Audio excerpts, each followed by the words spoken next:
নমস্কাৰ, মোৰ নাম আৰান আহমেদ। মই ১০ম শ্ৰেণীৰ ছাত্ৰ, লামডিং অসমীয়া হাইস্কুল। মোৰ আজিৰ প্ৰজেক্টৰ বিষয় হৈছে নৱীকৰণযোগ্য শক্তিৰ উৎসসমূহ।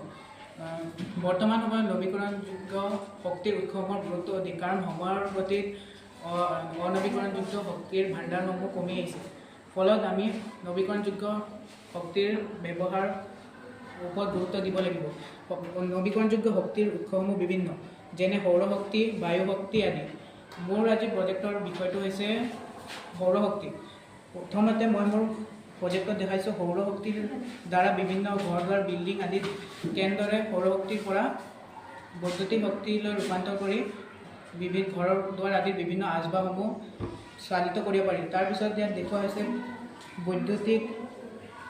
সৌৰশক্তিৰ দ্বাৰা বৈদ্যুতিক গাড়ীৰ কেনেদৰে চালিত কৰিব। তৃতীয়তে হৈছে সৌৰশক্তিৰ দ্বাৰা ৰাস্তা ঘাট আদিৰ লাইটসমূহত কেনেদৰে বৈদ্যুতিক শক্তি চালিত কৰি এইসমূহ